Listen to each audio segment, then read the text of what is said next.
ਧੰਨ ਧੰਨ ਗੁਰੂ ਗ੍ਰੰਥ ਸਾਹਿਬ ਜੀ ਦੀ ਪਾਵਨ ਹਜ਼ੂਰੀ ਅੰਦਰ ਸਜ ਬੈਠੀ ਗੁਰੂ ਪਿਆਰੀ ਗੁਰੂ ਸਵਾਰੀ ਸਾਧ ਸੰਗਤ ਜੀਓ, ਆਓ ਸਹਿਜ ਪਾਠ ਸੰਥਿਆ ਦੀ ਆਰੰਭਤਾ ਕਰਨੀ ਕਰੀਏ। ਪਾਵਨ 56 ਦੇ ਉੱਤੋਂ 6ਵੀਂ ਅਸ਼ਟਪਦੀ ਦੀ ਆਰੰਭਤਾ ਹੈ। ਫਤਿਹ ਪ੍ਰਵਾਨ ਕਰੋ। ਵਾਹਿਗੁਰੂ ਜੀ ਕਾ ਖਾਲਸਾ, ਵਾਹਿਗੁਰੂ ਜੀ ਕੀ ਫਤਿਹ। ਸ੍ਰੀ ਰਾਗ ਮਹਿਲਾ ਪਹਿਲਾ। ਜਪ ਤਪ ਸੰਜਮ ਸਾਧੀਐ, ਤੀਰਥ ਕੀਚੈ ਵਾਸ।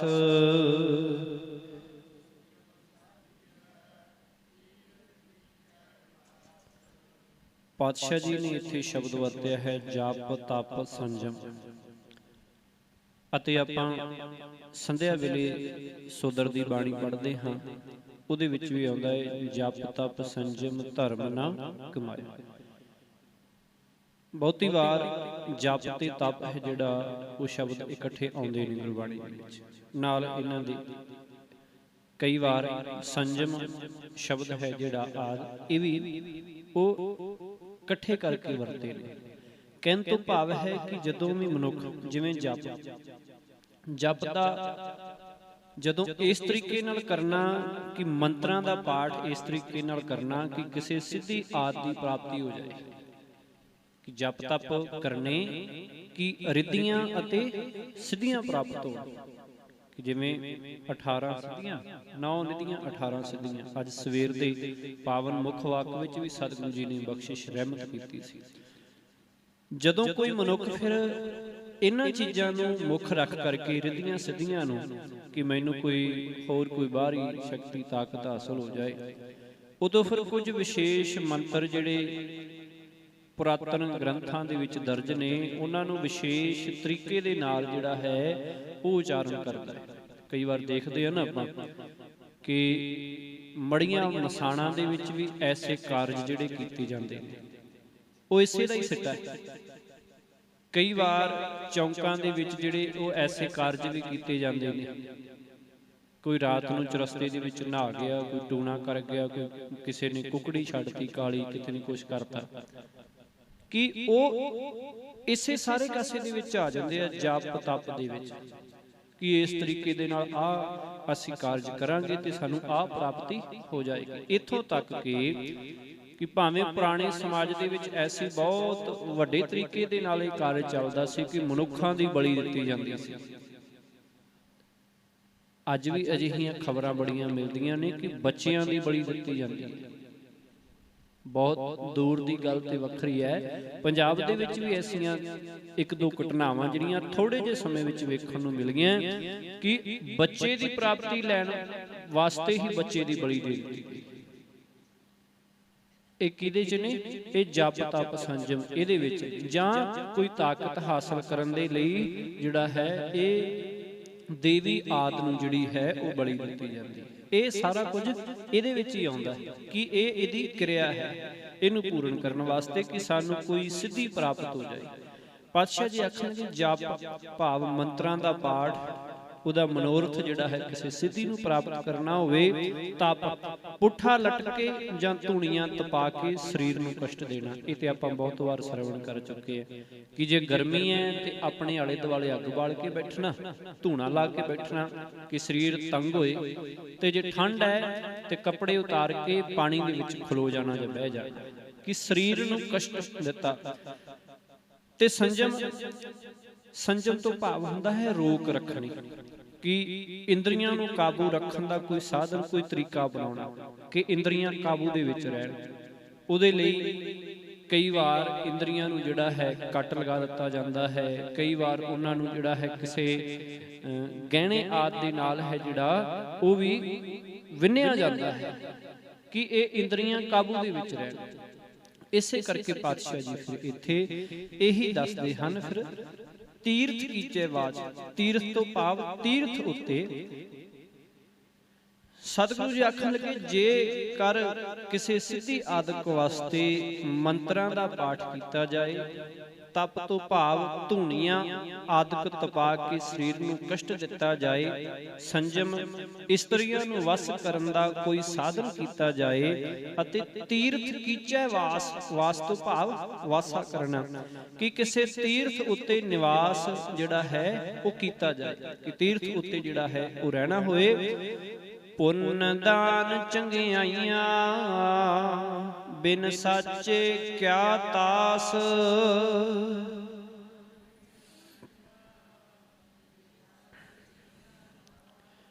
ਕਿਆ ਤਾਸ, ਤਾਸ ਦਾ ਅਰਥ ਹੈ ਲਾਭ, ਕਿ ਕਿਆ ਤਾਸ ਉਹਦਾ ਕੀ ਲਾਭ ਹੈ। ਪਾਤਸ਼ਾਹ ਜੀ ਆਖਣ ਲੱਗੇ ਪੁੰਨ ਦਾਨ ਚੰਗਿਆਈਆਂ, ਕਿ ਜੇ ਖਲਕਤ ਦੇ ਭਲੇ ਵਾਸਤੇ ਦਾਨ ਪੁੰਨ ਆਦਿਕ ਚੰਗੇ ਕੰਮ ਕੀਤੇ ਜਾਣ, ਪਰ ਪ੍ਰਮਾਤਮਾ ਦਾ ਸਿਮਰਨ ਨਾ ਕੀਤਾ ਜਾਏ, ਤਾਂ ਪਾਤਸ਼ਾਹ ਜੀ ਆਖਣ ਲੱਗੇ ਬਿਨ ਸਾਚੇ ਕਿਆ ਤਾਸ। ਪ੍ਰਭੂ ਮਾਲਕ ਦੇ ਸਿਮਰਨ ਤੋਂ ਬਿਨਾਂ, ਰਜ਼ਾ ਤੋਂ ਬਿਨਾਂ ਉੱਪਰਲੇ ਸਾਰੇ ਹੀ ਉਦਮ ਕੰਮਾਂ ਦਾ ਜਿਹੜਾ ਹੈ ਕੋਈ ਲਾਭ ਪ੍ਰਾਪਤ ਨਹੀਂ ਹੁੰਦਾ। ਉਹਦੇ ਨਾਲ ਕੋਈ ਸੰਤੁਸ਼ਟੀ ਜਾਂ ਕੋਈ ਲਾਭ ਜਿਹੜਾ ਹੈ ਉਹ ਪ੍ਰਾਪਤ ਨਹੀਂ ਹੁੰਦਾ ਹੈ। ਬਿਨ ਸਾਚੇ ਕਿਆ ਤਾਸ, ਉਸ ਸੱਚੇ ਮਾਲਕ ਤੋਂ ਬਿਨਾਂ ਹੈ ਜਿਹੜਾ ਕੋਈ ਵੀ ਲਾਭ ਹੈ ਜਿਹੜਾ ਉਹ ਪ੍ਰਾਪਤ ਨਹੀਂ ਹੁੰਦਾ ਹੈ। ਜੇਹਾ ਅਰਾਧੇ ਤੇਹਾ ਲੁਣੈ, ਬਿਨ ਗੁਣ ਜਨਮ ਵਿਨਾਸ਼।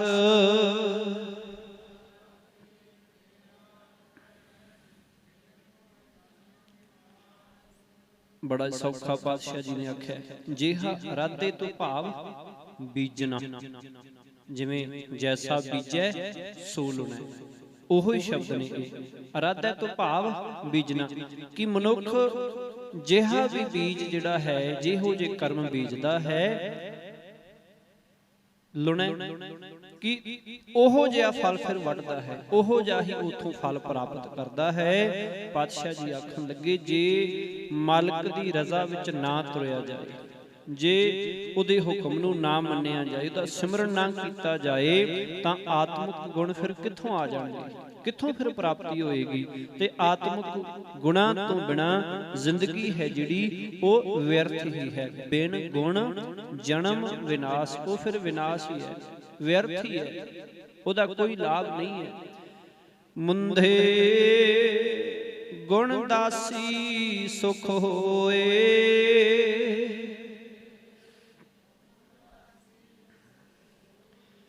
ਮੁੰਧੇ ਤੋਂ ਭਾਵ ਕੀ ਹੈ ਕਿ हे ਭੋਲੀ ਜੀਵ ਇਸਤਰੀ ਕੇ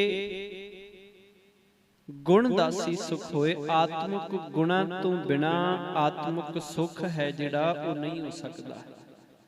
ਕਿ ਜੇਕਰ ਆਤਮਿਕ ਗੁਣ ਹੀ ਨਹੀਂ ਪ੍ਰਾਪਤ ਕੀਤੇ, ਕਿ ਜਿਵੇਂ ਆਪਾਂ ਸੰਸਾਰਿਕ ਤੌਰ ਤੇ ਦੇਖੀਏ ਕਿ ਕਿਸੇ ਨੂੰ ਵਿਟਾਮਿਨ ਸੀ ਦੀ ਕਮੀ ਹੋਏ ਜਾਂ ਵਿਟਾਮਿਨ ਦੀ ਕਮੀ ਹੋਏ, ਤੇ ਫਿਰ ਉਹਨੂੰ ਉਹ ਵਿਟਾਮਿਨ ਲੈਣੇ ਪੈਣਗੇ, ਭਾਵੇਂ ਉਹ ਕਿਸੇ ਫਲ ਦੇ ਰੂਪ ਵਿੱਚ ਲਵੇ, ਭਾਵੇਂ ਕਿਸੇ ਹੋਰ ਖੁਰਾਕ ਦੇ ਰੂਪ ਵਿੱਚ ਲਏ, ਭਾਵੇਂ ਦਵਾਈ ਦੇ ਰੂਪ ਵਿੱਚ ਲਏ, ਉਹ ਵਿਟਾਮਿਨ ਲਏਗਾ ਤੇ ਤਾਂ ਉਹਦੇ ਸਰੀਰ 'ਚ ਪੂਰੇ ਹੋਣਗੇ।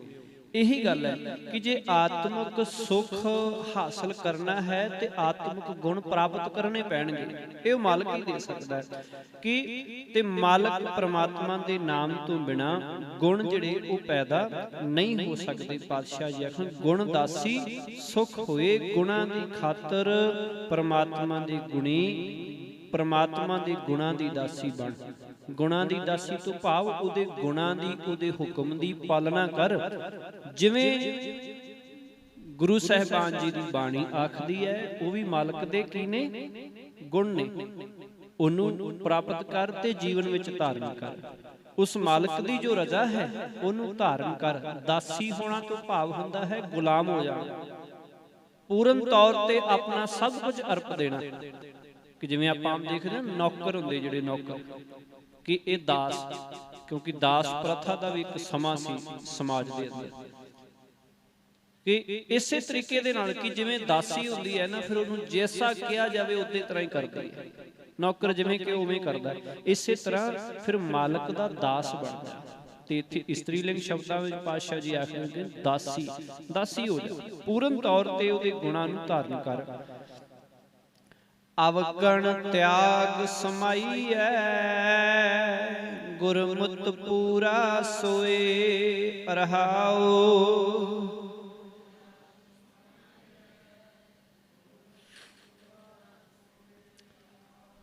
ਔਗੁਣਾਂ ਨੂੰ ਛੱਡ ਕੇ ਹੀ ਪ੍ਰਭੂ ਚਰਨਾਂ ਵਿੱਚ ਲੀਨ ਹੋ ਸਕੀਦਾ ਹੈ, ਲੀਨ ਹੋਇਆ ਜਾ ਸਕਦਾ ਹੈ। ਅਤੇ ਗੁਰਮਤਿ ਪੂਰਾ ਸੋਏ, ਗੁਰੂ ਦੀ ਮੱਤ ਉੱਤੇ ਤੁਰਿਆ ਹੀ ਉਹ ਪੂਰਾ ਪ੍ਰਭੂ ਮਿਲਦਾ ਹੈ। ਗੁਰਮਤਿ ਪੂਰਾ ਸੋਏ ਉਹ ਤਾਂ ਮਿਲਦਾ ਜੇ ਗੁਰੂ ਦੀ ਮੱਤ, ਗੁਰੂ ਦੇ ਸ਼ਬਦ ਅਨੁਸਾਰ ਹੀ ਤੁਰਿਆ ਜਾਏ, ਤਾਂ ਹੀ ਫਿਰ ਪਾਤਸ਼ਾਹ ਜੀ ਆਖਦੇ ਨੇ ਸੁਖ ਹੋਏ ਗੁਣ ਦਾਸੀ ਸੁਖ ਹੋਏ, ਤਾਂ ਹੀ ਆਤਮਿਕ ਸੁਖ ਫਿਰ ਪ੍ਰਾਪਤ ਹੁੰਦਾ ਹੈ। ਵਿਨ ਰਾਸ਼ੀ ਵਾਪਾਰੀਆ ਤੱਕੇ ਕੁੰਡਾਂ ਚਾਰ।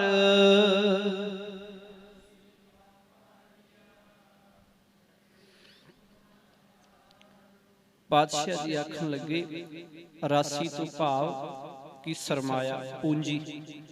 ਪਾਤਸ਼ਾਹ ਜੀ ਆਖਣ ਲੱਗੇ ਸਰਮਾਏ ਤੋਂ ਬਿਨਾਂ ਵਪਾਰੀ ਹੈ। ਸਰਮਾਏ ਤੋਂ ਬਿਨਾਂ ਵਪਾਰੀ ਨਫੇ ਵਾਸਤੇ ਵਿਅਰਥੀ ਚੌਂ ਪਾਸੇ ਤੱਕਦਾ ਹੈ ਕਿ ਜੇਕਰ ਉਹਦੇ ਕੋਲ ਪੂੰਜੀ ਨਹੀਂ ਹੈ, ਜੇ ਉਹਦੇ ਕੋਲ ਜਿਹੜਾ ਹੈ ਕੁਝ ਹੈ ਨਹੀਂ ਹੈ, ਤੇ ਉਹਦੇ ਤੋਂ ਬਿਨਾਂ ਫਿਰ ਵਪਾਰੀ ਨਫੇ ਵਾਸਤੇ ਵਿਅਰਥੀ ਚੌਂ ਪਾਸੇ ਤੱਕਦਾ ਹੈ। ਫਿਰ ਵੀ ਕਿ ਕੋਲ ਕੁਝ ਵੀ ਨਾ ਹੋਏ, ਸਰਮਾਇਆ ਕੋਈ ਨਾ, ਭਾਵੇਂ ਕੋਈ ਵਸਤੂ ਵੇਚਣ ਵਾਲਾ ਹੀ ਵਪਾਰੀ ਕਿਉਂ ਨਾ ਹੋਏ, ਕਿ ਜੇ ਉਹਦੇ ਕੋਲ ਹੈ ਹੀ ਨਹੀਂ, ਭਾਵੇਂ ਕਿ ਆਪਾਂ ਦੇਖ ਲਈ ਜਿਵੇਂ ਮੰਡੀ ਆਦਿ ਲੱਗਦੀ ਜਾਂ ਦੁਕਾਨਦਾਰ ਹੈ, ਜੇ ਕਿਸੇ ਦੀ ਦੁਕਾਨ ਦੇ ਵਿੱਚ ਸਮਾਨ ਹੀ ਨਹੀਂ ਹੈ ਤੇ ਫਿਰ ਵੀ ਆਸੇ ਪਾਸੇ ਵੇਖੀ ਜਾਏ ਕਿ ਕੋਈ ਗਾਹਕ ਆਏ, ਕੋਈ ਗਾਹਕ ਆਏ, ਮੈਨੂੰ ਲਾਭ ਹੋਏ, ਲਾਭ ਹੋ ਸਕੇਗਾ, ਕਿਉਂਕਿ ਉਹਦੇ ਕੋਲ ਵਪਾਰ ਕਰਨ ਵਾਲੀ ਵਸਤੂ ਹੀ ਨਹੀਂ ਹੈ। ਉਹ ਫਿਰ ਉਹਦਾ ਤੱਕਣਾ ਤੇ ਵੇਖਣਾ ਜਿਹੜਾ ਉਹ ਵਿਅਰਥ ਹੀ ਹੈ, ਉਹ ਸਮਾਂ ਬਰਬਾਦ ਹੀ ਹੈ। ਇਸੇ ਕਰਕੇ ਪਾਤਸ਼ਾਹ ਜੀ ਹੈ ਤੱਕੇ ਕੁੰਡਾਂ ਚਾਰ, ਚਾਰੇ ਪਾਸੇ ਫਿਰ ਤੱਕਦਾ ਹੈ। ਮੂਲ ਨਾ ਬੁੱਝੈ ਆਪਣਾ ਵਸਤ ਰਹੀ ਘਰ ਬਾਰ।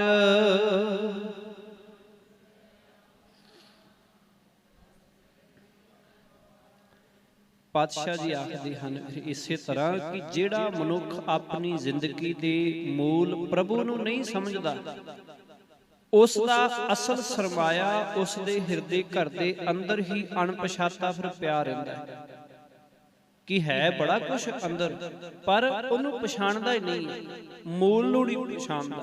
ਮਨ ਤੂੰ ਜੋਤ ਸਰੂਪ ਹੈ, ਆਪਣਾ ਮੂਲ ਪਛਾਣ ਕਿ ਮਣਾ ਮੂਲ ਤਾਂ ਤੇਰਾ ਕੋਈ ਹੋਰ ਹੈ, ਤੂੰ ਮਾਇਆ ਨੂੰ ਆਪਣਾ ਮੂਲ ਬਣਾਈ ਬੈਠਾ। ਇਸੇ ਤਰ੍ਹਾਂ ਪਾਤਸ਼ਾਹ ਜੀ ਆਖਣ ਮੂਲ ਨਾ ਬੁੱਝੇ ਆਪਣਾ ਵਸਤ ਰਹੀ ਕਰ। ਹਿਰਦੇ ਦੇ ਅੰਦਰ ਉਹ ਮਾਲਕ ਵਸਦਾ ਹੈ, ਪਰ ਇਹ ਉਹਨੂੰ ਪਛਾਣਦਾ ਹੀ ਨਹੀਂ, ਸਮਝਦਾ ਹੀ ਨਹੀਂ ਕਿ ਵਸਦਾ ਹੈ ਕਿ ਨਹੀਂ। ਕੋਈ ਫਰਕ ਨਹੀਂ ਪੈਂਦਾ, ਵਿਕਾਰਾਂ ਦੇ ਵਿੱਚ ਤੁਰਿਆ ਫਿਰਦਾ ਕਿ ਮਾਲਕ ਮੇਰੇ, ਉਹਦੀ ਜੋਤ ਮੇਰੇ ਅੰਦਰ ਵੀ ਹੈ, ਉਹਨੂੰ ਪਛਾਣਦਾ ਹੀ ਜਿਹੜਾ ਉਹ ਨਹੀਂ ਹੈ। ਵਿਨ ਵਖਰ ਦੁਖ ਅਗਲਾ ਕੂੜ ਮੁੱਠੀ ਕੂੜਿਆਰ।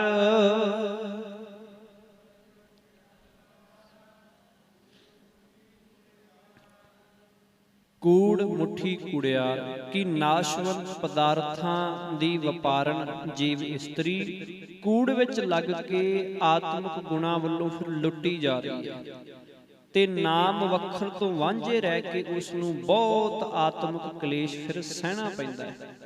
ਬੜਾ ਸੋਹਣਾ ਪਾਤਸ਼ਾਹ ਜੀ ਨੇ ਸਮਝਾਇਆ ਕਿ ਝੂਠ ਵਿੱਚ ਲੱਗੇ ਰਹਿਣਾ ਪਰ ਉਸ ਮਾਲਕ ਦੇ ਨਾਮ ਨਾਲ ਨਹੀਂ ਜੁੜਦੇ।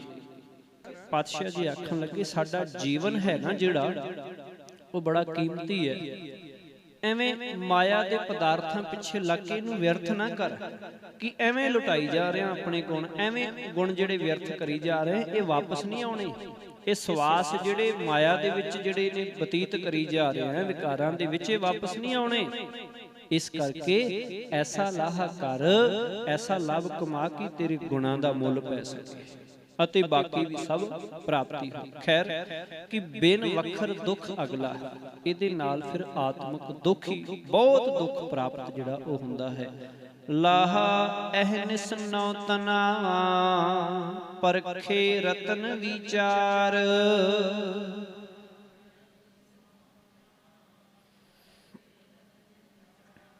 ਨੌ ਤਨਾਂ ਦਾ ਅਰਥ ਕੀ ਹੈ ਜੀ? ਆਪਾਂ ਪਿਛਲੇ ਥੋੜੇ ਦਿਨਾਂ ਦੇ ਵਿੱਚ ਹੀ ਜਿਹੜਾ 2-3 ਵਾਰ ਵਿਚਾਰ ਕੀਤੀ ਹੈ। ਨੌਤਨ ਨਵਤਨ ਭਾਵ ਨਵਾਂ, ਬਿਲਕੁਲ ਨਵਾਂ ਹੀ। ਮਾਲਕ ਵਾਸਤੇ ਸ਼ਬਦ ਬਹੁਤੀ ਵਾਰ ਗੁਰਬਾਣੀ ਦੇ ਅੰਦਰ ਨਵਤਨ ਨੌਤਨ ਵਰਤਿਆ ਗਿਆ ਹੈ।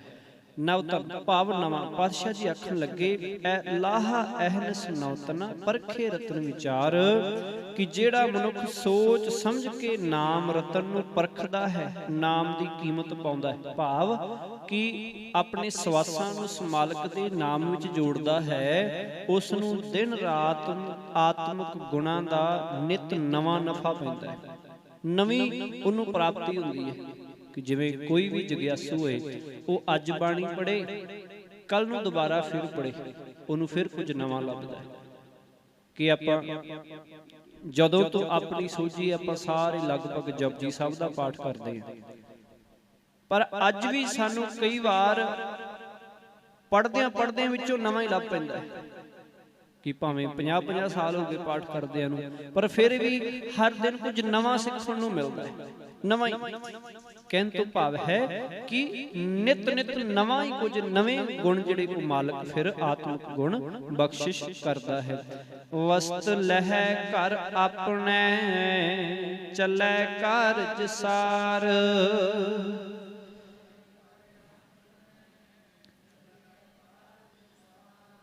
ਪਾਤਸ਼ਾਹ ਜੀ ਆਖਣ ਲੱਗੇ ਕਿ ਫਿਰ ਵਸਤ ਲਹਿ ਘਰ, ਵਸਤ ਲਹਿ ਘਰ ਆਪਣੇ ਚੱਲੈ ਕਾਰਜ ਸਾਰ, ਕਿ ਫਿਰ ਜਿਹੜਾ ਮਨੁੱਖ ਨਾਮ ਦੇ ਵਪਾਰੀ ਸਤ ਸੰਗੀਆਂ ਦੇ ਵਿੱਚ ਬੈਠ ਕਰਕੇ ਮਿਲ ਕਰਕੇ ਨਾਮ ਦਾ ਵਪਾਰ ਕਰਦਾ ਹੈ ਨਾ, ਫਿਰ ਉਹ ਆਪਣੀ ਜ਼ਿੰਦਗੀ ਦੇ ਮਨੋਰਥ ਨੂੰ ਸਿਰੇ ਚੜ੍ਹ ਕੇ ਇੱਥੋਂ ਚੱਲਦਾ ਹੈ। ਉਹਦਾ ਮਨੋਰਥ ਹੈ ਜਿਹੜਾ ਜੀਵਨ ਦਾ, ਉਹ ਪੂਰਨ ਹੋ ਜਾਂਦਾ ਹੈ, ਪੂਰਾ ਹੋ ਜਾਂਦਾ ਹੈ।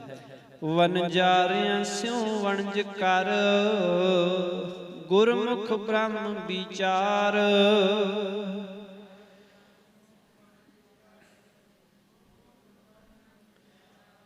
ਫਿਰ ਜਿਹੜਾ ਮਨੁੱਖ ਇਸੇ ਤਰ੍ਹਾਂ ਸਤ ਸੰਗੀਆਂ ਦੇ ਵਿੱਚ ਬੈਠ ਕਰਕੇ ਨਾਮ ਦਾ ਵਪਾਰ ਕਰਦਾ ਹੈ, ਭਾਵ ਵਪਾਰ ਉਹ ਨਹੀਂ ਜਿਵੇਂ ਆਪਾਂ ਕੱਲ ਸਰਵਣ ਕੀਤਾ ਸੀ ਕਿ ਬਾਣੀ ਦਾ ਹੀ ਵਪਾਰ ਕਰੀ ਜਾਣਾ, ਐਸਾ ਨਹੀਂ। ਕਹਿਣ ਤੋਂ ਭਾਵ ਹੈ ਗੁਣ ਪ੍ਰਾਪਤ ਕਰਨੇ, ਸਤ ਸੰਗੀਆਂ ਦੇ ਵਿੱਚ ਬੈਠ ਕੇ ਗੁਣਾਂ ਦਾ ਜਿਹੜਾ ਵਪਾਰ ਕਰਨਾ, ਕਿ ਆਪਣੇ ਸਵਾਸ ਨੇ ਜਿਹੜੇ ਉਹ ਮਾਲਕ ਦੇ ਆਤਮਿਕ ਗੁਣ ਜਿਹੜੇ ਨੇ ਉਹਨਾਂ ਨੂੰ ਪ੍ਰਾਪਤ ਕਰਨ ਵਾਸਤੇ ਚਿੱਤ ਜੋੜਨਾ। ਐਸਾ ਕਿ ਗੁਰਮੁਖ ਬ੍ਰਹਮ ਵਿਚਾਰ ਫਿਰ ਸਤ ਸੰਗੀਆਂ ਦੇ ਵਿੱਚ ਬੈਠ ਕਰਕੇ ਗੁਣਾਂ ਦੀ ਪ੍ਰਾਪਤੀ ਕਰਦਾ ਹੈ, ਆਤਮਿਕ ਗੁਣਾਂ ਦਾ ਵਪਾਰ ਕਰਦਾ ਹੈ, ਅਤੇ ਜੋ ਗੁਰੂ ਦੀ ਸ਼ਰਨ ਪੈ ਕੇ ਪ੍ਰਮਾਤਮਾ ਦੇ ਗੁਣਾਂ ਨੂੰ ਆਪਣੇ ਸੋਚ ਮੰਡਲ ਵਿੱਚ ਲਿਆਉਂਦਾ ਹੈ, ਫਿਰ ਉਹ ਆਪਣੇ ਹਿਰਦੇ ਵਿੱਚ ਹੀ ਅਸਲ ਸਰਮਾਇਆ ਜਿਹੜਾ ਹੈ ਉਹ ਲੱਭ ਲੈਂਦਾ ਹੈ। ਭਾਵ ਹਿਰਦੇ ਦੇ ਵਿੱਚ ਅਸਲ ਸਰਮਾਇਆ, ਭਾਵ ਪੂੰਜੀ, ਅਸਲ ਰਾਸ, ਅਸਲ ਸਰਮਾਇਆ, ਅਸਲ ਮੂਲ ਹੈ ਜਿਹੜਾ, ਉਹਨੂੰ ਆਪਣੇ ਅੰਦਰੋਂ ਹੀ ਲੱਭ ਪੈਂਦਾ ਹੈ, ਉੱਥੋਂ ਹੀ ਜਿਹੜਾ ਹੈ ਉਹਨੂੰ ਪ੍ਰਾਪਤ ਹੋ ਜਾਂਦਾ ਹੈ। ਸੰਤਾਂ ਸੰਗਤ ਪਾਈਐ ਜੇ ਮੇਲੇ ਮਿਲਨ ਹਾਰ,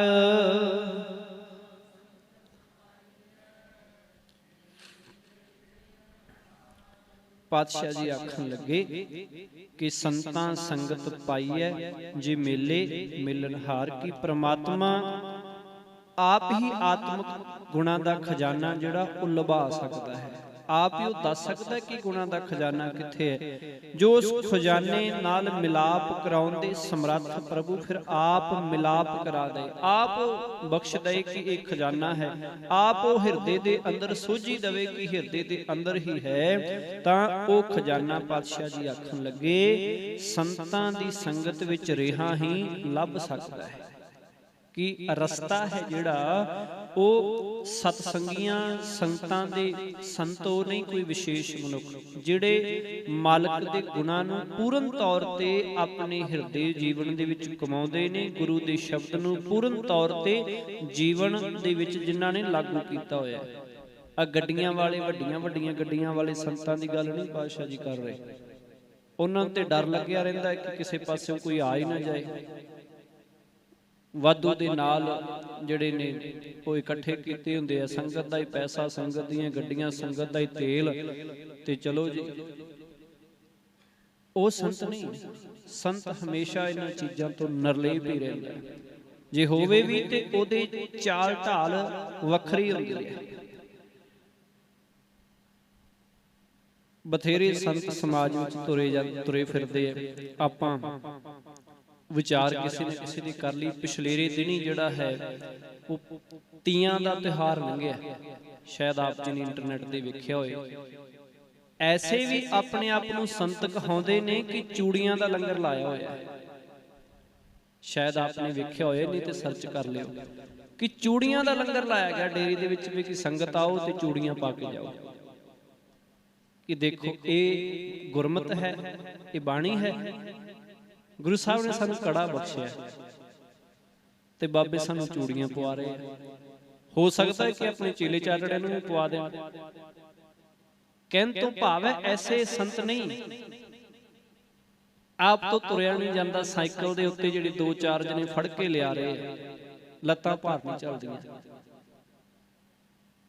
ਕਹਿਣ ਤੋਂ ਭਾਵ ਕਿਸੇ ਦੀ ਸ਼ਖਸੀਅਤ ਤੇ ਨਹੀਂ ਕਿ ਅਖਵਾਉਣਾ ਕੁਝ ਤੇ ਕਰਨਾ ਕੁਝ, ਕਿ ਬਾਣੀ ਨਾਲ ਦੂਰ ਦੂਰ ਦਾ ਲੇਖਾ ਨਹੀਂ ਹੈ। ਲੰਗਰਾਂ ਦੇ ਵਿੱਚ ਵੰਡੀਆਂ। ਇਹ ਹੁਣ ਸੋਚਣਾ ਤੁਸੀਂ ਆਪ ਹੈ ਕਿ ਕਿਹੜੇ ਮਹਾਂਪੁਰਸ਼ਾਂ ਦੀ ਜਿਹੜੀ ਉਹ ਗੱਲ ਹੋ ਰਹੀ। ਖੈਰ ਪਾਤਸ਼ਾਹ ਜੀ ਰਹਿਮਤ ਕਰਨ ਕਿ ਇਹਨਾਂ ਸੰਤਾਂ ਦੀ ਗੱਲ ਨਹੀਂ ਹੋ ਰਹੀ। ਸੰਤ ਉਹ ਜਿਹੜਾ ਮਾਲਕ ਦੇ ਹੁਕਮ ਅਨੁਸਾਰ ਜੀਵਨ ਬਤੀਤ ਕਰਦਾ ਹੈ। ਜਿਵੇਂ ਭਗਤ ਧੰਨਾ ਜੀ ਸਨ, ਜਿਵੇਂ ਬਾਬਾ ਰਵਿਦਾਸ ਜੀ ਸਨ।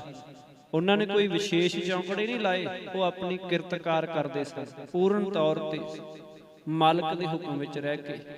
ਬਾਬਾ ਧੰਨਾ ਜੀ ਉਹ ਕਿਸਾਨੀ ਕਰਦੇ ਸਨ, ਪਰ ਪੂਰਨ ਤੌਰ ਤੇ ਮਾਲਕ ਦੇ ਹੁਕਮ ਵਿੱਚ ਰਹਿੰਦਿਆਂ ਹੋਇਆਂ ਹਮੇਸ਼ਾ ਉਹਦੀ ਯਾਦ ਨੂੰ ਹਿਰਦੇ ਵਿੱਚ ਟਿਕਾ ਕੇ।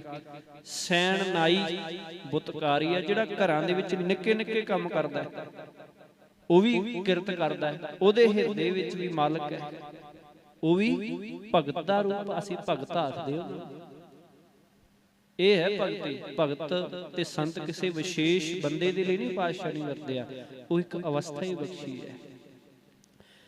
ਮਿਲਿਆ ਹੋਏ ਨਾ ਵਿਛੁੜੈ, ਜਿਸ ਅੰਤਰ ਜੋਤ ਅਪਾਰ।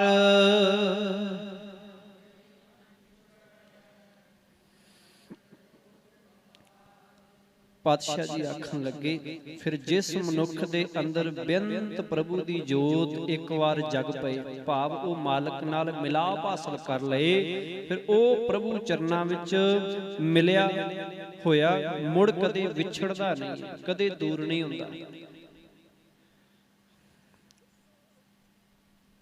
ਸੱਚੈ ਆਸਨ ਸੱਚ ਰਹੈ, ਸੱਚੈ ਪ੍ਰੇਮ ਪਿਆਰ।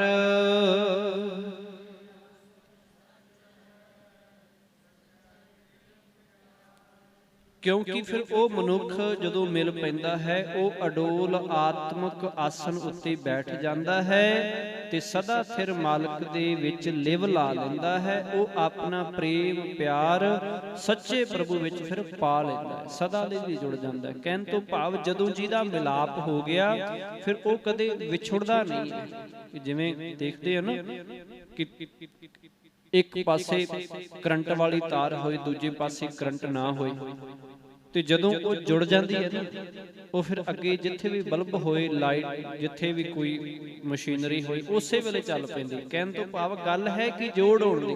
ਮਿਲਿਆ ਤੇ ਅੱਗੇ ਲੱਗੇ ਹੋਏ ਬਲਬ ਸਾਰੇ ਰੋਸ਼ਨ ਆ ਜਾਂਦੇ ਉਸੇ ਵੇਲੇ। ਇਵੇਂ ਹੀ ਆ ਫਿਰ ਜੀਵਨ ਦੇ ਵਿੱਚ ਚਾਨਣ ਹੋ ਜਾਂਦਾ ਹੈ ਜਦੋਂ ਮਿਲ ਜਾਂਦਾ ਹੈ। ਫਿਰ ਜਦੋਂ ਟੁੱਟਿਆ ਤੇ ਉਦੋਂ ਹਨੇਰਾ ਹੀ ਹੈ, ਤੇ ਜੇ ਜੁੜਿਆ ਰਹੇਗਾ ਆਪ ਦੇ ਜੀਵਨ ਵਿੱਚ ਵੀ ਚਾਨਣ ਹੈ, ਤੇ ਫਿਰ ਬਾਕੀਆਂ ਵਾਸਤੇ ਵੀ ਚਾਨਣ ਮੁਨਾਰਾ ਉਹ ਬਣਦਾ ਹੈ। ਜਿਨੀ ਆਪ ਪਛਾਣਿਆ ਘਰ ਮੈਂ ਮਹਿਲ ਸੁਥਾਏ।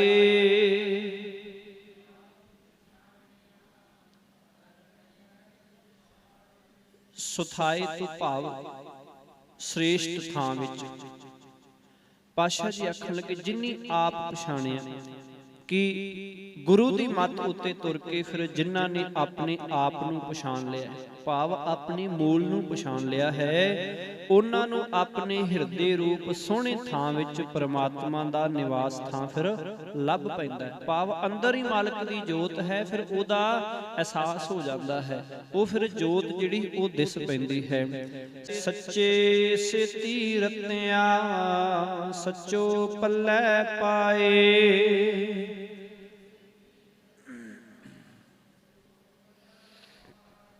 ਪਾਤਸ਼ਾਹ ਜੀ ਆਖਣ ਲੱਗੇ ਕਿ ਫਿਰ ਸੱਚੇ ਮਾਲਕ ਦੇ ਪਿਆਰ ਰੰਗ ਵਿੱਚ ਰੰਗੇ ਰਹਿਣ ਦੇ ਕਾਰਨ ਉਹਨਾਂ ਨੂੰ ਸਦਾ ਸੱਚਾ ਕਾਇਮ ਰਹਿਣ ਵਾਲਾ ਮਾਲਕ ਪ੍ਰਭੂ ਹੈ ਜਿਹੜਾ ਉਹ ਮਿਲ ਪੈਂਦਾ ਹੈ। ਪੱਲੇ ਪਾਏ ਤੋਂ ਭਾਵ ਪੱਲੇ ਪੈ ਜਾਂਦਾ ਹੈ, ਉਹ ਫਿਰ ਮਿਲ ਪੈਂਦਾ ਹੈ। ਤ੍ਰਿਭਵਨ ਸੋ ਪ੍ਰਭ ਜਾਣੀਐ ਸਾਚੋ ਸਾਚੈ ਨਾਏ।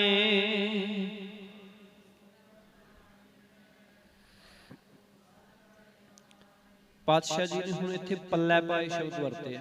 ਇਹ ਆਪਣੀ ਆਮ ਬੋਲੀ ਦਾ ਸ਼ਬਦ ਹੈ। ਕਈ ਵਾਰ ਕਹਿੰਦੇ ਆ ਨਾ ਕਿ ਬਈ ਤੂੰ ਗਿਆ ਸੀ ਉੱਥੇ ਕੁਝ ਪੱਲੇ ਪਿਆ ਕਿ ਨਹੀਂ ਪਿਆ, ਕਿ ਕੋਈ ਪ੍ਰਾਪਤੀ ਹੋਈ ਕਿ ਨਹੀਂ ਹੋਈ। ਉਸੇ ਤਰ੍ਹਾਂ ਪੱਲੇ ਤੋਂ ਭਾਵ ਪ੍ਰਾਪਤੀ ਹੋਣਾ, ਕਿ ਪ੍ਰਾਪਤ ਹੋ ਜਾਂਦਾ ਹੈ। ਤ੍ਰਿਭਵਨ ਸੋ ਪ੍ਰਭ ਜਾਣੀਐ ਸਾਚੋ ਸਾਚੇ ਨਾਏ। ਕਿ ਹੇ ਭੋਲੀ ਜੀਵ ਇਸਤਰੀ, ਜੇ ਸੱਚੇ ਪ੍ਰਭੂ ਦੇ ਨਾਮ ਵਿੱਚ ਜੁੜੇ ਰਹੀਏ, ਸਾਚੋ ਸਾਚੈ ਨਾਏ, ਜੇ ਉਸ ਸੱਚੇ ਦੇ ਸੱਚੇ ਨਾਮ ਵਿੱਚ ਜੁੜੇ ਰਹੀਏ ਤਾਂ ਤ੍ਰਿਭਵਨ ਸੋ ਪ੍ਰਭ ਜਾਣੀਏ। ਉਹ ਸੱਚਾ ਪ੍ਰਭੂ ਹੈ ਜਿਹੜਾ ਤਿੰਨਾਂ ਭਵਨਾਂ ਵਿੱਚ ਵਿਆਪਕ ਫਿਰ ਪਛਾਣ ਲਈਦਾ, ਪਛਾਣ ਆ ਜਾਂਦੀ ਹੈ।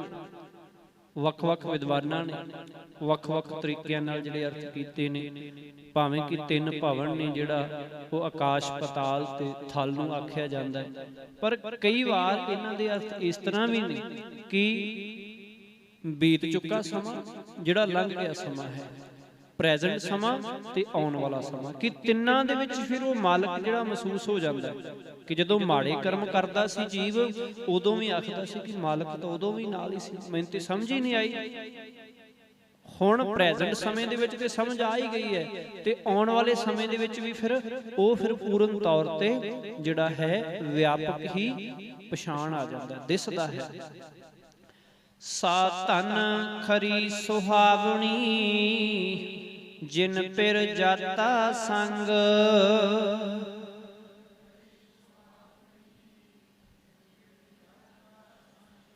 ਪਾਤਸ਼ਾਹ ਜੀ ਆਖੇ ਸਾ ਧਨ, ਕਿ ਗੁਰੂ ਦੀ ਸ਼ਰਨ ਪੈ ਕੇ ਜਿਸ ਜੀਵ ਇਸਤਰੀ ਨੇ ਪਤੀ ਪ੍ਰਭੂ ਨੂੰ ਆਪਣੇ ਅੰਗ ਸੰਗ ਸਮਝ ਲਿਆ, ਜਿਨ ਪਿਰ ਜਾਤਾ ਸੰਗ, ਜਾਤਾ ਤੋਂ ਭਾਵ ਜਾਣ ਲਿਆ, ਸੰਗ ਤੋਂ ਭਾਵ ਆਪਣੇ ਅੰਗ ਸੰਗ, ਪਿਰ ਤੋਂ ਭਾਵ ਮਾਲਕ ਪ੍ਰਭੂ। ਸਾਧਨ ਫਿਰ ਉਹ ਜੀਵ ਇਸਤਰੀ ਸੱਚਮੁੱਚ ਸੋਹਣੇ ਜੀਵਨ ਵਾਲੀ ਜਿਹੜੀ ਉਹ ਹੋ ਜਾਂਦੀ ਹੈ। ਸਾਧਨ ਤੋਂ ਭਾਵ, ਸਾਧ ਤੋਂ ਭਾਵ ਉਹ, ਧਨ ਤੋਂ ਭਾਵ ਇਸਤਰੀ। ਉਹ ਇਸਤਰੀ ਫਿਰ ਖਰੀ ਤੋਂ ਭਾਵ ਬਹੁਤ ਸੁਹਾਵਣੀ ਤੋਂ ਸੋਹਣੇ ਜੀਵਨ ਵਾਲੀ ਬਣ ਜਾਂਦੀ ਹੈ।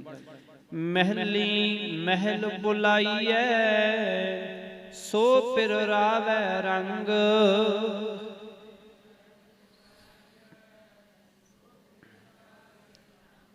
ਉਹ ਜੀਵ ਇਸਤਰੀ ਫਿਰ ਪ੍ਰਭੂ ਦੇ ਮਹਿਲ ਵਿੱਚ ਸੱਦੀ ਜਾਂਦੀ ਹੈ, ਅਤੇ ਉਹ ਪ੍ਰਭੂ ਪਤੀ ਪ੍ਰੇਮ ਰੰਗ ਵਿੱਚ ਆ ਕੇ ਉਸ ਨੂੰ ਫਿਰ ਪਿਆਰ ਕਰਦਾ ਹੈ, ਭਾਵ ਆਪਣੇ ਨਾਲ ਜਿਹੜਾ ਹੈ ਲੀਨ ਕਰ ਲੈਂਦਾ ਹੈ, ਜੋੜ ਲੈਂਦਾ ਹੈ ਆਪਣੇ ਚਰਨਾਂ ਦੇ ਵਿੱਚ।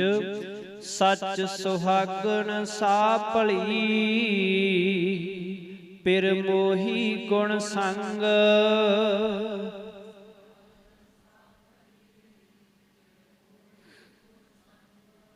ਕਿ ਮਾਲਕ ਪਰਮੇਸ਼ਰ ਪ੍ਰਭੂ ਨੇ ਆਤਮਿਕ ਗੁਣਾਂ ਨਾਲ ਫਿਰ ਉਸ ਨੂੰ ਅਜਿਹਾ ਆਪਣੇ ਨਾਲ ਫਿਰ ਜੋੜ ਲੈਂਦਾ ਹੈ, ਅਜਿਹੇ ਤਰੀਕੇ ਦੇ ਨਾਲ ਉਹਨੂੰ ਫਿਰ ਮੋਹ ਲੈਂਦਾ ਹੈ ਕਿ ਉਹ ਸਦਾ ਫਿਰ ਪ੍ਰਭੂ ਵਿੱਚ ਲੀਨ ਹੋ ਕੇ ਸੁਹਾਗ ਭਾਗ ਵਾਲੀ ਅਤੇ ਭਲੀ ਤੋਂ ਭਾਵ ਨੇਕ ਬਣ ਜਾਂਦੀ ਹੈ। ਉਹਦਾ ਜੀਵਨ ਜਿਹੜਾ ਹੈ ਉਹ ਸੁਚੱਜਾ ਬਣ ਜਾਂਦਾ ਹੈ।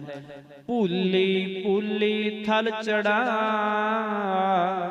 ਥਲ ਚੜ ਡੂੰਗਰ ਜਾਓ।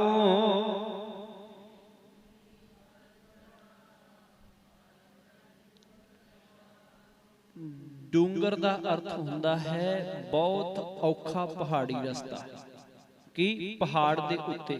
ਪਾਤਸ਼ਾਹ ਜੀ ਆਖਣ ਲੱਗੇ कि भूली भूली कि आत्मक गुणां दी वणज तो खुंज के, भाव अपने असल मूल जीवन नूं छड्ड के, उतों दूर हो के, जीवन के सही रस्ते तो भुल के, जे मैं दुनिया छड्ड के भी सारी धरती उत्ते फिरदी रहा, थल चढ़ डूंगर जाऊं अते धरती उत्ते भ्रमण करके फिर मैं पहाड़ उत्ते भी जा चढ़ा, कि सारी धरती भी भव लवां ਅਤੇ ਉਸ ਤੋਂ ਬਾਅਦ मैं पहाड़ां ते भी चढ़ जावां। पातशाह जी आखण लगे जे मैं किसी पहाड़ की गुफा विच भी जा टिकां ते पातशाह जी आखण लगे फिर रहमत कर रहे हैं, बन मैं भूली जे फिरां बिन गुर बूझ न पाऊं।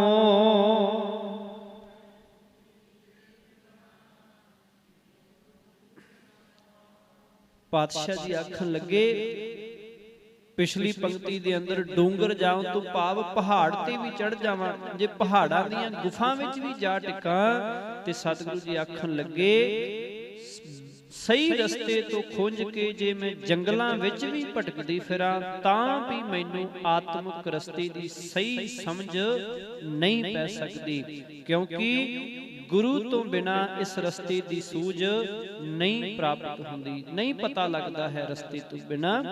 बन में, बन तो भाव जंगल, बन में भूली, जंगल दे विच भी भावें मैं तुरी फिरां, पहाड़ां ते भी धरती ते भी, पर जे गुरु दे चरनां ते गुरु दी शरण नहीं गई तां मैनूं ये रस्ता है जीवन दा, सही समझ है रस्ते दी, वो नहीं प्राप्त हो सकदी। नाभों भूली जे फिरां फिर आवों जाऊं।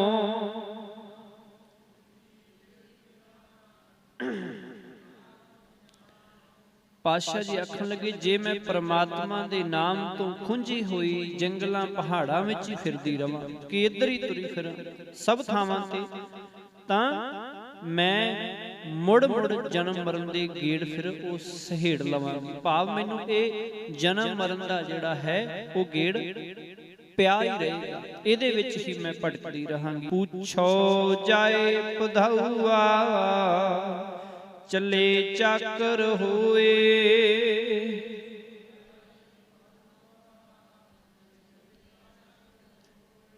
पधाऊ हुंदे भाव पैंडे वाले मुसाफिर जिहड़े पैंडा करते हैं रस्ते के उत्ते चलते। पातशाह जी आखिर पूछो जाए पधाऊ चले चाकर होए, चाकर तो भाव सेवक दास, पधाऊ तो भाव मुसाफिर राही पांधी पैंडा करने वाले। हे भोली जीव स्त्री, जीवन का सही रस्ता लभना है तां जाके उन्हां आत्म राहियां नूं पुछ जिहड़े प्रभु दे दर ते सेवक बन के जीवन दे रस्ते उत्ते तुर रहे ने। चाकर होए कि जिहड़े उस मालक दे चाकर सेवक बन के उहदे दस्से अनुसार जीवन दे रस्ते उत्ते चल रहे ने, उन्हां नूं पुछना कर।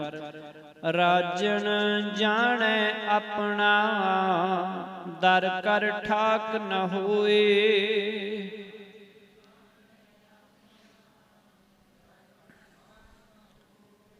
फिर जिहड़े ओदी रजा दे विच तुर के जीवन दा पैंडा बतीत करते ने, ओ इस सृष्टि दे मालक पातशाह नूं अपना समझदे ने। राजन जाने अपना कि सृष्टि का जिहड़ा मालक है उन्हों अपना जानते ने, अते दर कर ठाक ना होए, उन्हां नूं प्रभु पातशाह दे दर ते घर विच जाणो फिर कोई रोक टोक नहीं हुंदी, उन्हां दे रस्ते विच कोई खलार नहीं पैंदी, उन्हां नूं कोई दुनियावी दुख सुख है जिहड़ा फिर मालक दे रस्ते तो डेग नहीं सकदा कि अज कोई विशेष जिम्मेवारी पै गई है, कोई गल नहीं मालक के हुक्म नूं अज अणगौलियां कर दईए, ऐसा कदे नहीं। फिर उन्हां नूं कदे भी जिहड़ा है कोई भी दुनियावी दुख सुख आदक मुसीबत है फिर मालक दे हुक्म तो उहदे दर कर जाण तो दसे रस्ते तो टोक नहीं सकदी, रोक नहीं ला सकदी।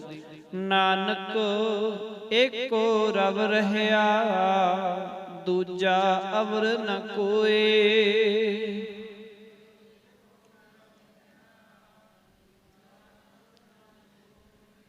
ਪਾਤਸ਼ਾਹ ਜੀ ਆਖਣ ਲੱਗੇ, ਕਿਉਂਕਿ ਇਹ ਨਾਨਕ ਉਹਨਾਂ ਨੂੰ ਹਰ ਥਾਂ ਇੱਕ ਪ੍ਰਮਾਤਮਾ ਹੀ ਮੌਜੂਦ ਜਿਹੜਾ ਹੈ ਦਿਸਦਾ ਹੈ, ਕਿਤੇ ਹੀ ਉਹਨਾਂ ਨੂੰ ਉਹ ਤੋਂ ਬਿਨਾਂ ਹੋਰ ਕੋਈ ਜਿਹੜਾ ਹੈ ਨਹੀਂ ਦਿਸਦਾ। ਭਾਵ ਕਿਸੇ ਪਾਸੇ ਉਹਨਾਂ ਨੂੰ ਮਾਲਕ ਤੋਂ ਬਿਨਾਂ ਹੋਰ ਕੋਈ ਨਜ਼ਰ ਹੀ ਨਹੀਂ ਪੈਂਦਾ, ਉਹਨਾਂ ਦੇ ਸਾਹਮਣੇ ਆਉਂਦਾ ਹੀ ਨਹੀਂ, ਉਹ ਹੀ ਸਾਰੇ ਪਾਸੇ ਜਿਹੜਾ ਹੈ ਉਹ ਦਿਸਦਾ ਹੈ। ਪਾਤਸ਼ਾਹ ਜੀ ਰਹਿਮਤ ਕਰਨ ਕਿ ਫਿਰ ਉਹਨਾਂ ਦੇ ਦਰ ਘਰ ਦੇ ਵਿੱਚ ਕਦੇ ਠਾਕ ਰੋਕ ਨਹੀਂ ਪੈਂਦੀ।